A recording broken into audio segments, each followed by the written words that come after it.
오늘도 주어진 자리 속에서 하나님의 말씀을 따라가길 원합니다. 오늘 하루 깊은 묵상 속에 살길 원합니다. 다 함께 사도신경으로 우리의 신앙을 고백하겠습니다. 전능하사 천지를 만드신 하나님 아버지를 내가 믿사오며 그 외아들 우리 주 예수 그리스도를 믿사오니 이는 성령으로 잉태하사 동정녀 마리아에게 나시고 본디오 빌라도에게 고난을 받으사 십자가에 못 박혀 죽으시고 장사한 지 사흘 만에 죽은 자 가운데서 다시 살아나시며 하늘에 오르사 전능하신 하나님 우편에 앉아 계시다가 저리로서 산자와 죽은 자를 심판하러 오시리라. 성령을 믿사오며 거룩한 공회와 성도가 서로 교통하는 것과 죄를 사하여 주시는 것과 몸이 다시 사는 것과 영원히 사는 것을 믿사옵나이다. 아멘.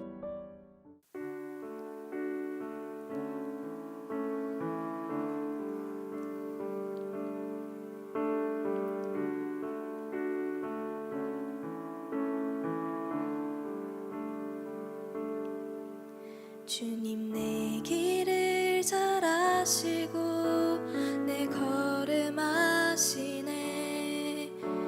어둠에서 빛을 내시는 그분을 믿네.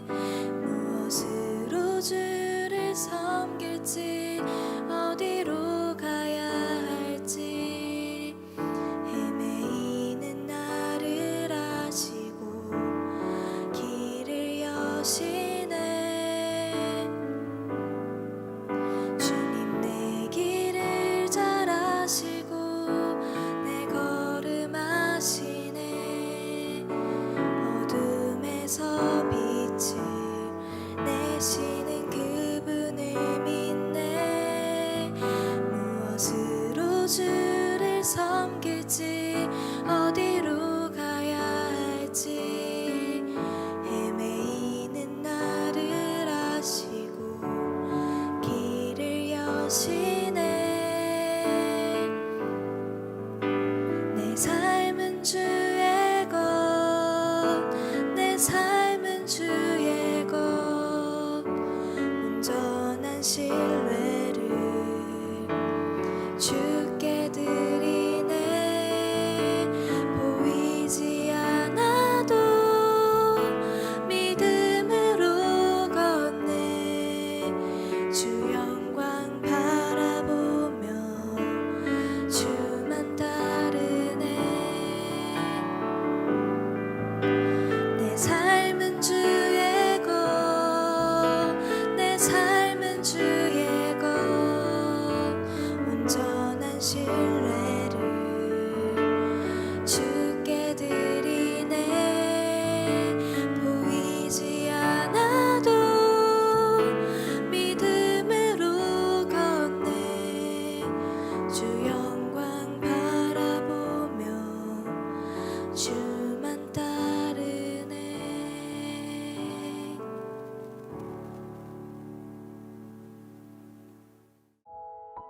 오늘 우리가 함께 나눌 말씀은 예레미야 51장 33절부터 40절 말씀입니다. 만군의 여호와 이스라엘의 하나님께서 이와 같이 말씀하시되 딸 바벨론은 때가 이른 타작마당과 같은지라 멀지 않아 추수 때가 이르리라 하시도다. 바벨론의 느부갓네살 왕이 나를 먹으며 나를 멸하며 나를 빈 그릇이 되게 하며 큰 뱀같이 나를 삼키며 나의 좋은 음식으로 그 배를 채우고 나를 쫓아내었으니 내가 받은 폭행과 내 육체에 대한 학대가 바벨론에 돌아가기를 원한다고 시온 주민이 말할 것이요 내 피 흘린 죄가 갈대아 주민에게로 돌아가기를 원한다고 예루살렘이 말하리라. 그러므로 여호와께서 이와 같이 말씀하시되 보라 내가 내 송사를 듣고 너를 위하여 보복하여 그의 바다를 말리며 그의 샘을 말리리니 바벨론이 돌무더기가 되어서 승냥이의 거처와 혐오의 대상과 탄식거리가 되고 주민이 없으리라. 그들이 다 젊은 사자같이 소리 지르며 새끼 사자같이 으르렁거리며 열정이 일어날 때에 내가 연회를 베풀고 그들이 취하여 기뻐하다가 영원히 잠들어 깨지 못하게 하리라. 여호와의 말씀이니라. 내가 그들을 끌어내려서 어린 양과 순양과 숫 염소가 도살장으로 가는 것 같게 하리라. 아멘. 반갑습니다. 오늘 예레미야 51장 33절부터 40절을 중심으로 사랑이라는 주제의 말씀을 함께 나누겠습니다. 하나님께서 바벨론에 대한 말씀을 주시는데 바벨론은 곧 멸망하게 될 거다 이렇게 말씀을 주십니다. 33절입니다.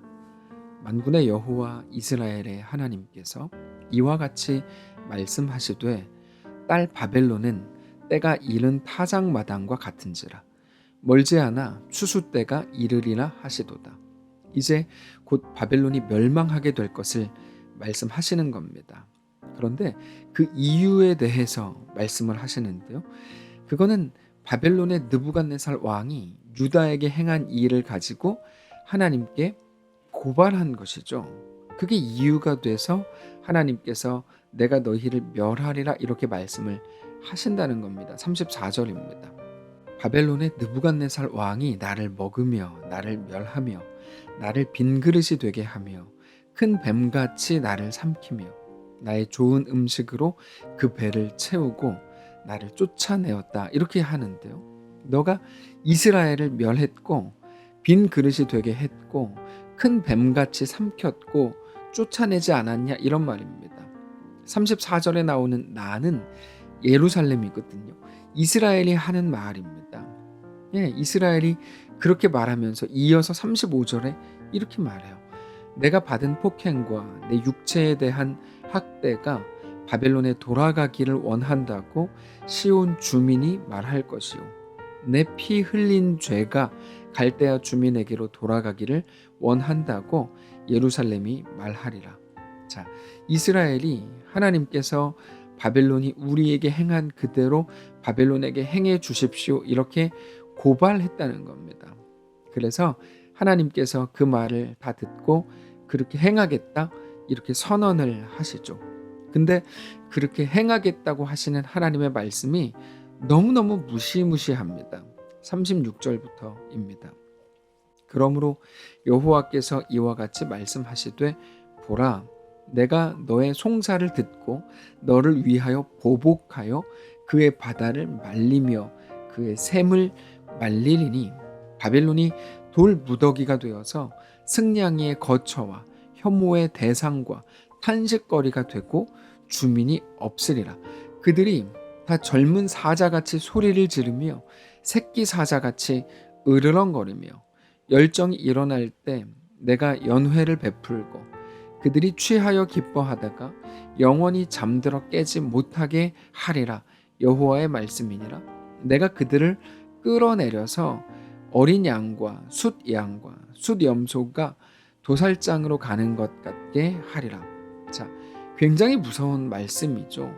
하나님께서 그 모든 것들에 대해 36절에 나오는 것처럼 너의 송사를 듣고 너를 위하여 보복하겠다라고 하시면서 쭉 주시는 말씀이 너무 무서운 겁니다. 근데 여러분 우리가 이 부분을 조금만 한번 잘 생각을 해보시면 이 부분에서 좀 이상한 것을 느낄 수가 있습니다.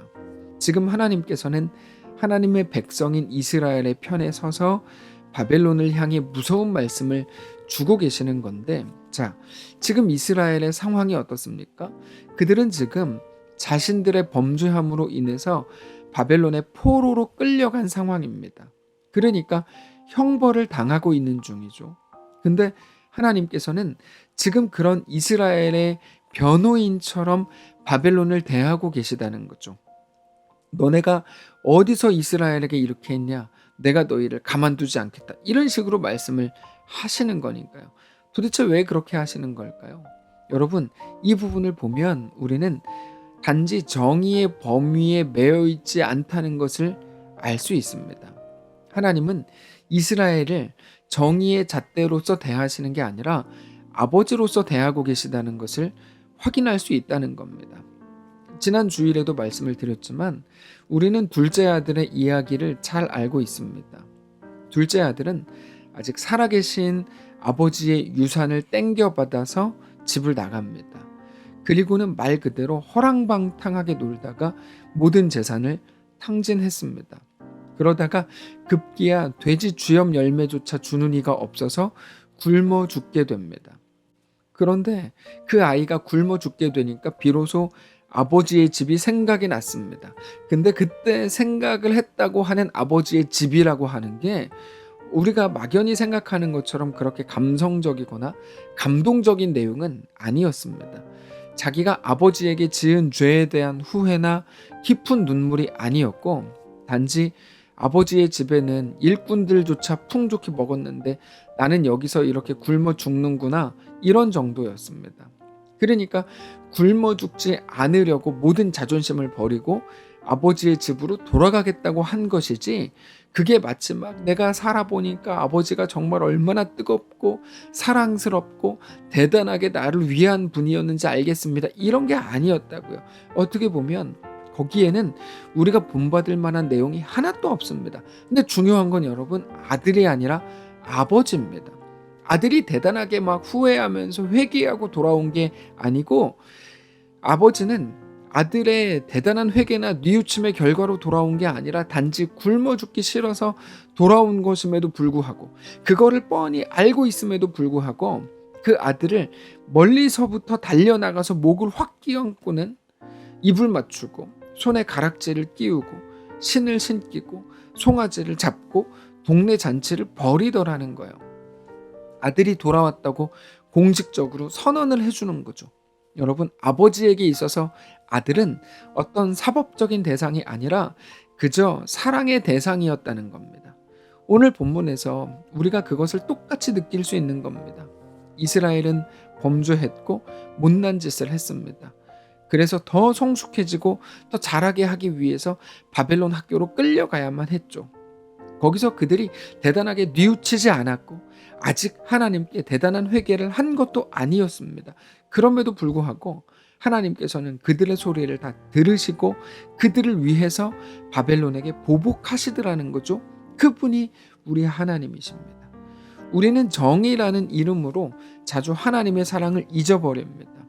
그래서 마치 한 달란트 받은 종처럼 내가 우리 주인이 어떤 줄 아는데 내가 잘못이라도 하면 큰일 나, 내가 이거 조금이라도 손해보면 큰일 나, 이렇게 생각을 하는 거죠. 그럼 내가 조금이라도 죄를 지으면 나는 막 죽고 망하게 될 거야, 하나님은 나를 완전히 죽일 거야, 이런 식으로 생각을 한다는 겁니다. 그런데 하나님은 우리에게 대해서 옳고 그름이 전부인 것으로 행하시지 않습니다. 옳지 않아도 된다는 말이 아닙니다. 하나님은 우리의 실수와 연약함에 대해서 아주 철저하리만큼 우리를 훈련시키고 우리를 깨끗하게 씻으십니다. 그게 우리에게 고통이고 눈물과 한숨을 만들어내는 과정일 수도 있어요. 그럼에도 불구하고 그게 전부는 아닌 것으로서 우리를 대하신다는 거죠. 여전히 우리를 사랑하시고 우리에게 말할 수 없는 은혜로 대하시는 겁니다. 그리고 그 하나님의 사랑이 우리의 유일한 소망의 근거가 되는 겁니다. 사랑하는 성도 여러분, 오늘 하루를 살아가는 동안에 우리의 아버지 되시는 하나님으로 인해서 안심하시기 바랍니다.